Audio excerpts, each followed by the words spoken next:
नमस्कार दोस्तों, स्वागत है आपके अपने YouTube चैनल विकास स्टडी बांका में। हम लोग science practice set PYQ platform में दिया हुआ बायोलॉजी का प्रैक्टिस सेट देख रहे हैं, जिसमें से हमने बहुत सारे टॉपिक ऑलरेडी अपलोड कर दिए हैं। अगर आप लोग नहीं देखे हैं तो जाके प्ले लिस्ट में देख सकते हैं। और आज का हमारा जो टॉपिक है वह है हमारा प्रदूषण। प्रदूषण से रिलेटेड जितना भी प्रश्न अभी तक रेलवे में पूछा गया है, सारे के सारे इस वीडियो में डिस्कस करेंगे, तो आप लोग बने रहें आखिरी तक। चलिए देखते हैं आज का पहला प्रश्न क्या है।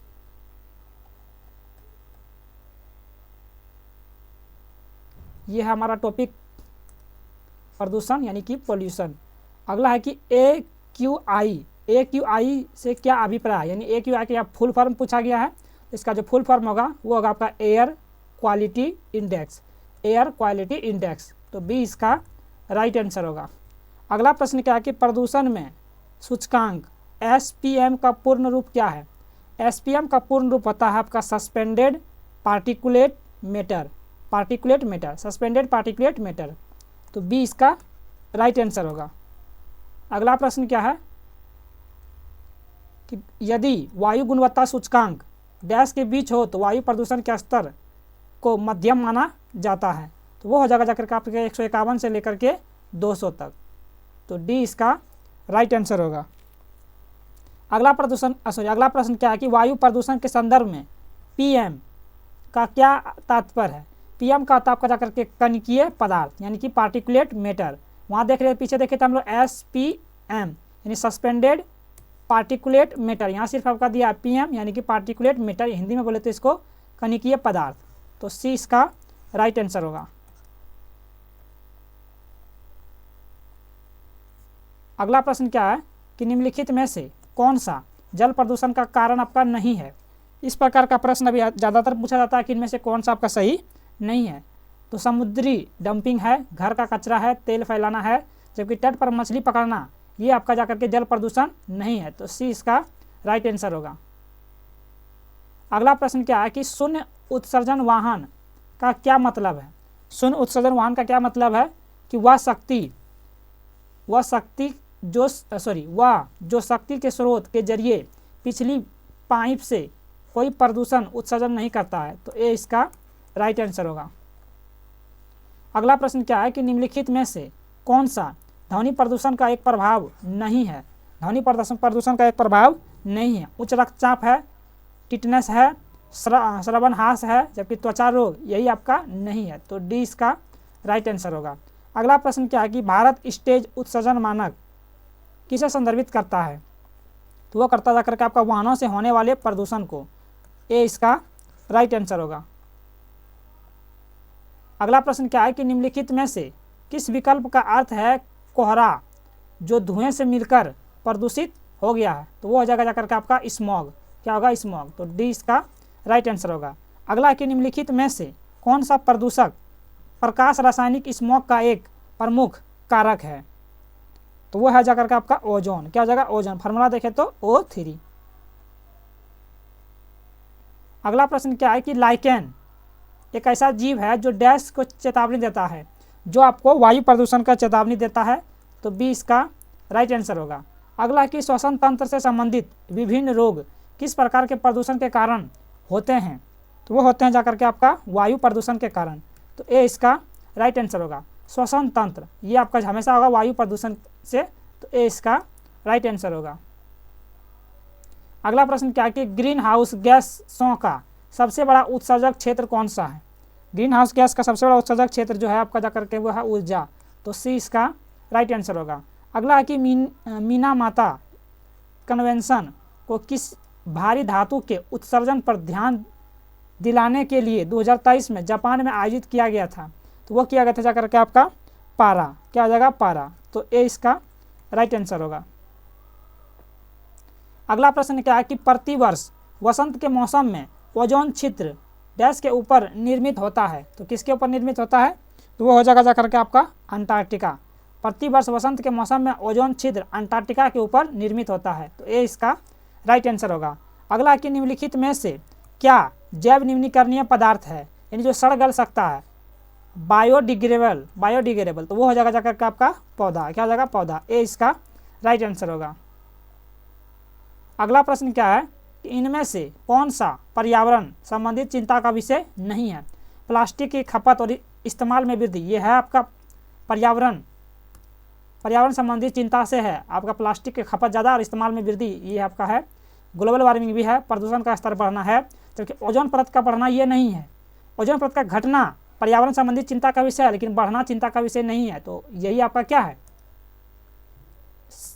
चिंता नहीं है। तो डी इसका राइट आंसर होगा। अगला प्रश्न क्या है कि इनमें से कौन सा वायु प्रदूषक कालिक के नाम से जाना जाता है। कौन सा इनमें कालिक के नाम से जानते हैं, वो जानते हैं विशिष्ट कणमय पदार्थ। विशिष्ट कणमय पदार्थ, तो बी इसका राइट आंसर होगा। अगला प्रश्न क्या है कि भारत में वायु अधिनियम यानी कि प्रदूषण की रोकथाम और नियंत्रण अधिनियम कब लागू हुआ था। तो वो लागू किया गया था अब जाकर के 1981। तो डी इसका राइट आंसर होगा। अगला है कि निम्नलिखित में से क्या ग्लोबल वार्मिंग का कारण नहीं होता है। ग्लोबल वार्मिंग का कारण क्या नहीं होता है, तो वो हो जाएगा आपका जाकर के समुचित वर्षा। क्या हो जाएगा, समुचित वर्षा। आपका अनिश्चित मौसम प्रतिरूप ये होता है, समुद्र तल में वृद्धि ये भी होगा, और ग्लेशियर और बर्फ की चादरों का पिघलना ये भी होगा, जबकि समुचित वर्षा नहीं होगा। तो डी इसका राइट आंसर होगा। अगला प्रश्न क्या है कि निम्नलिखित में से कौन सी गैस अम्ल वर्षा से संबंधित आपका नहीं है। अम्ल वर्षा से संबंधित नहीं है। कौन सा इसमें अम्ल वर्षा से संबंधित नहीं है, उसके बारे में आपको बताना है। वो जगह जाकर के अमोनिया, नाइट्रस ऑक्साइड है, सल्फर डाइऑक्साइड है और नाइट्रस ऑक्साइड भी है, जबकि आपका अमोनिया नहीं है। तो बी इसका राइट आंसर होगा। अगला प्रश्न क्या है कि ओजोन परत के क्षय का मुख्य कारण निम्नलिखित में से क्या है। तो वह है जाकर के आपका CFC यानी क्लोरोफ्लोरोकार्बन। तो डी इसका राइट आंसर होगा। अगला प्रश्न क्या है कि क्योटो प्रोटोकॉल एक अंतर्राष्ट्रीय समझौता है जिसका उद्देश्य किसको कम करना है। जिसका उद्देश्य क्या है, तो वह है जाकर के आपका ग्रीन हाउस को कम करना। क्या है, तो ग्रीन हाउस को कम करना। तो डी इसका राइट आंसर होगा। अगला प्रश्न क्या है कि यदि नदी के पानी का pH मान कितना हो जाए कि पानी को अम्लीय अपशिष्ट से प्रदूषित माना जाएगा, तो वो हो जाएगा 7 से कम। अम्लीय 7 से कम होता है। तो डी इसका राइट आंसर होगा। अगला प्रश्न क्या है कि निम्नलिखित में से किस मंत्रालय ने 2019 में वायु प्रदूषण पर एक थीम सॉन्ग हवा आने दे लॉन्च किया था। वो किस मंत्रालय ने किया था, तो आपका पर्यावरण, वन और जलवायु परिवर्तन मंत्रालय ने किया था। तो डी इसका राइट आंसर होगा। अगला प्रश्न क्या है कि प्रदूषित हवा में निम्नलिखित में से किसकी उपस्थिति के कारण हे बुखार होता है। किसकी उपस्थिति के कारण हे बुखार होता है, तो वो आगे जाकर के आपका परागकण। क्या होगा, परागकण। तो सी इसका राइट आंसर होगा। अगला क्या, अस्पतालों से निकलने वाले जैविक कचरे के निपटान का सबसे अच्छा तरीका क्या है। तो वो हो जाएगा जाकर के आपका भस्मीकरण। क्या होगा, भस्मीकरण हो जाएगा। तो सी इसका राइट आंसर होगा। अगला प्रश्न क्या है कि गंगा एक्शन प्लान का मुख्य उद्देश्य क्या है। गंगा एक्शन प्लान का मुख्य उद्देश्य है कि गंगा नदी में प्रदूषण में कमी। गंगा नदी में प्रदूषण में कमी। तो बी इसका राइट आंसर होगा। अगला प्रश्न क्या है कि निम्नलिखित में से कौन सा कथन आपका सही है। कौन सा कथन आपका सही है, उसके बारे में बताना है। तो ये हो जाएगा आपका ओजोन क्षय और ओजोन छिद्र का मुख्य कारण है आपका क्लोरोफ्लोरोकार्बन यानी कि CFC। तो सी इसका राइट आंसर होगा। अगला प्रश्न क्या है कि मानव स्वास्थ्य की सुरक्षा और पारे के उपयोग को चलन से बाहर करने के लिए तैयार की गई एक अंतर्राष्ट्रीय संधि पर 2013 में के दौरान डैश में हस्ताक्षर किए गए थे। तो वो कहाँ पर हस्ताक्षर किए गए थे, तो वो किए गए थे बचा करके मीनामाटा, जापान में। तो डी इसका राइट आंसर होगा। अगला प्रश्न क्या है कि निम्नलिखित में से किस प्रकार के प्रदूषण को वाहनों में उत्प्रेरक कन्वर्टर फिट करके नियंत्रित किया जाता है। तो वो हम लोग करते हैं वायु प्रदूषण। क्या करते हैं, वायु प्रदूषण। तो बी इसका राइट आंसर होगा। अगला प्रश्न क्या है कि निम्नलिखित में से कौन सा अल्पकालिक जलवायु प्रदूषणों से संबंधित नहीं है, उसके बारे में आपको बताना है। तो मीथेन है, हाइड्रोफ्लोरोकार्बन है, कालिक है, जबकि अमोनिया आपका NH3 आपका नहीं है। तो सी इसका क्या हो जाएगा, राइट आंसर हो जाएगा। अगला प्रश्न आपका क्या है कि समय पर्यावरण प्रदूषण सूचकांक एक सूचकांक माना है जो डैश को वर्गीकृत करता है। तो वो करेगा जाकर के आपका पर्यावरण की गुणवत्ता को। तो ए इसका राइट आंसर होगा। अगला कि निम्नलिखित में से किस प्रक्रिया के दौरान बहुत मात्रा में ऊर्जा बाहर निकलती है, तो वो हो जाएगा आपका जाकर के वायवीय श्वसन। तो डी इसका राइट आंसर होगा। अगला प्रश्न आपका क्या है कि आजकल दिल्ली में वायु प्रदूषण कम करने के लिए बसें किस पे चलती है, तो वह चलती है आपका जाकर के सीएनजी पर, संपीड़ित प्राकृतिक नेचुरल गैस। तो बी इसका राइट आंसर होगा।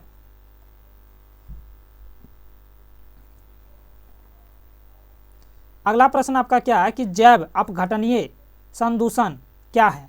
जैव अपघटनीय संदूषण है आपका क्या है, प्राकृतिक माध्यमों से शीघ्र अपघटित होते हैं। तो ए इसका राइट आंसर होगा। अगला कि निम्नलिखित में से कौन सा जल प्रदूषण का कारण आपका नहीं है। जल प्रदूषण का कारण आपका नहीं है, उसके बारे में आपको बताना है। तो बैक्टीरिया है, अजैविक रसायन है, उद्योग से तेल का रिसाव है, जबकि वाहनों की तेज आवाज़, ये आपका जल प्रदूषण संबंधित नहीं है। तो डी इसका राइट आंसर होगा।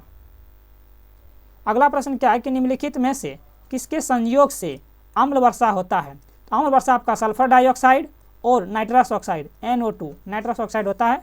तो जो कोई भी ऑप्शन में नहीं दिया तो डी इसका क्या हो जाएगा, राइट आंसर हो जाएगा। अगला प्रश्न क्या है कि हाइड्रोकार्बन, नाइट्रोजन ऑक्साइड और अन्य हानिप्रद गैसों के साथ सूर्य की प्रकाश किस क्रिया से घना कोहरा उत्पन्न होता है। वो होता है जाकर के प्रकाश रासायनिक अभिक्रिया से, प्रकाश रासायनिक अभिक्रिया। तो डी इसका राइट आंसर होगा। अगला प्रश्न आपका क्या है कि वायु प्रदूषण नियंत्रण उपकरण साइक्लोन का प्रयोग किसके हटाने के लिए किया जाता है। वायु प्रदूषण नियंत्रण उपकरण जो साइक्लोन का प्रयोग यह हटाने के लिए करते हैं। तो इसका जो ऑप्शन दिया गया है वो अगर आपका जाकर के 10 नैनोमीटर कण। तो बी इसका राइट आंसर होगा। ग्रीन हाउस गैस प्रभाव के लिए कार्बन डाइऑक्साइड का कितना प्रतिशत योगदान है। तो अकेला कार्बन डाइऑक्साइड ग्रीन हाउस के लिए 60% योगदान देता है। तो ए इसका राइट आंसर होगा। अगला प्रश्न क्या है कि पारा यानी मरकरी के कारण होने वाली बीमारी को हम लोग क्या कहते हैं। तो हम लोग कहते हैं मिनी माता कहते हैं। क्या कहते हैं, मिनी माता। तो सी इसका राइट आंसर होगा। अगला प्रश्न क्या है कि कई प्राचीन स्मारक अम्ल वर्षा के द्वारा नष्ट हो चुके हैं, जो है आपका कि वर्षा का उच्च अम्लीय जल जो कि नाइट्रोजन और गंधक के ऑक्साइड के कारण ऐसा होता है। तो डी इसका क्या आ जाएगा, राइट आंसर। अगला प्रश्न क्या है कि जब सल्फर डाइऑक्साइड और नाइट्रस ऑक्साइड का धुआं बादलों में उपस्थित जल में घुल जाता है तो अम्ल बनाते हैं, जो कारण बनते हैं, किसके कारण बनते हैं। तो हो जाएगा अम्ल वर्षा के कारण। तो बी इसका राइट आंसर होगा। अगला प्रश्न क्या है कि वह प्रमुख प्रदूषक जो प्रतिष्ठित स्मारक ताजमहल को नुकसान पहुंचा सकता है वह है, यानी कौन इसमें आपका ताजमहल को नुकसान पहुंचा सकता है। तो वो अगर आर्द्रता के साथ SOx। तो सी इसका राइट आंसर होगा। अगला प्रश्न क्या है कि 1990 में वायुमंडल में कार्बन डाइऑक्साइड का सांद्रण 335 ppm था, जिसकी वृद्धि इतनी दर हुई है। कितनी वृद्धि दर हुई है। तो वह जगह जाकर 1.5 ppm। तो 20 का राइट आंसर होगा। अगला प्रश्न क्या है कि उबालना पेयजल शुद्धिकरण का एक तरीका क्यों है, यानी क्यों हम लोग जल को उबाल कर शुद्ध करते हैं, उसके बारे में बताना है। क्योंकि उबालना पानी को जल जनित बैक्टीरिया और वायरस से बचाता है। इस प्रकार 20 का राइट आंसर होगा। अगला प्रश्न क्या आपका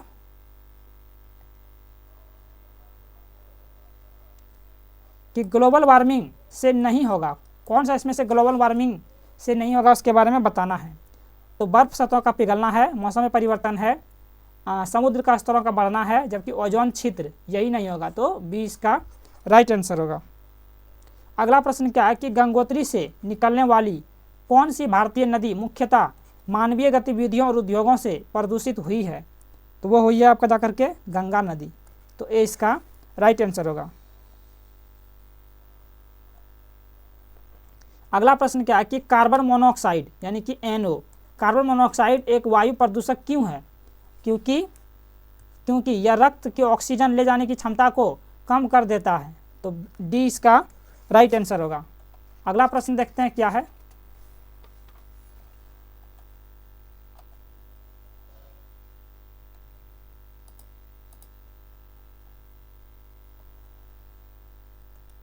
अगला प्रश्न है आपका, गंगा नदी के प्रदूषण के प्रभावी उपशमन, संरक्षण और कायाकल्प के मुख्य उद्देश्य को पूरा करने के लिए केंद्र सरकार द्वारा एक प्रमुख कार्यक्रम के रूप में कौन सा कार्यक्रम शुरू किया गया था?